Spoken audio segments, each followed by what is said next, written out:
अब क्या होगा कि जी फॉर एग्जांपल किसी का बजट है 5000 यूएसडी, अब उसकी हो रही है एक launch, for example even in partnership उसकी फ्रांस के अंदर एक लॉन्च हो रही है, दोनों पार्टनर्स ने मिलकर कोई 12-13 हज़ार डॉलर लगाए और लॉन्च कर ली। यार मेरा तो आपस की बात है, सबसे बड़ा ख्वाब ये है कि किस तरह इस बजट को हम रिड्यूस कर दें, और उसकी सीधी सी मैथमेटिक्स हमारे पास क्या है? हमारे पास सीधी सी मैथमेटिक्स ये है कि हम इन्वेंट्री जो कि 70% बजट का कॉन्स्टिट्यूट कर रही होती है, अगर हमारा बजट 10,000 यूएसडी, उसमें से 7,000 की तो इन्वेंट्री होती है, 6 से 7 हज़ार डॉलर की। अगर ये ही इन्वेंट्री 7,000 से कम हो गए 3,000 पे आ जाए या 4,000 पे आ जाए तो कैसी बात है, मजा नहीं आ जाएगा? तो वो जो 3,000 के ऊपर आएगी कैसे, उसके अंदर भी हम ब्रेकअप समझ लेते हैं।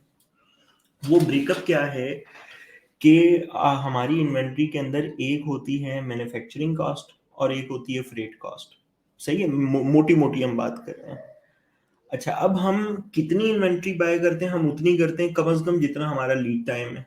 अगर हमने कॉन्टिन्यूस फ्लो रखना है, इन्वेंट्री का आउट ऑफ स्टॉक होने से बचना है, हमारा लीड टाइम क्या है? Manufacturing time plus shipping time, इन दोनों का सम हम कर लेते हैं। तो यूजुअली फॉर एग्जांपल फ्रांस के हम एग्जांपल लें, 30 डेज अगर हम रखते हैं मैन्युफैक्चरिंग टाइम, और फ्रेट टाइम जो है उसको कंसिडर कर लेते हैं कि ये हमारे पास अराउंड कोई कितना बन जाएगा, 50 डेज, 40 to 50 डेज आ रहा होता है, तो 50 + 30 80 डेज, 80 डेज की हमें इन्वेंट्री चाहिए। अच्छा, अगर हम ऐसा कर दें कि ये जो इन दोनों में से कोई भी चीज रिड्यूस हो जाए, वो कैसे हो सकती है कि हम जैसे ही फ्रेट टाइम 50 डेज से रिड्यूस करके हम लोग लेट से 10 डेज अगर कर दें। अच्छा, अब आप सब हैरान होंगे कि यार अब्दुल्ला भाई 10 डेज कैसे पॉसिबल है? वो 10 डेज कैसे पॉसिबल है कि अगर हम फ्रांस में लॉन्च कर रहे हैं और टर्की से सामान भेज दें।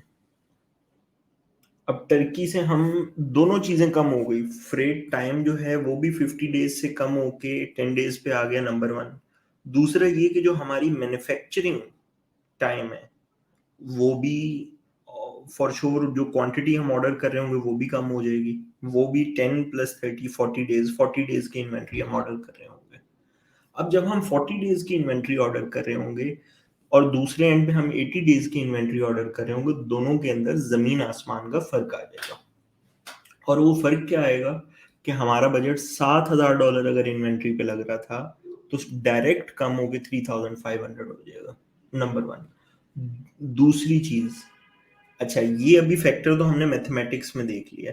जब हम इसको जरा थोड़ा सा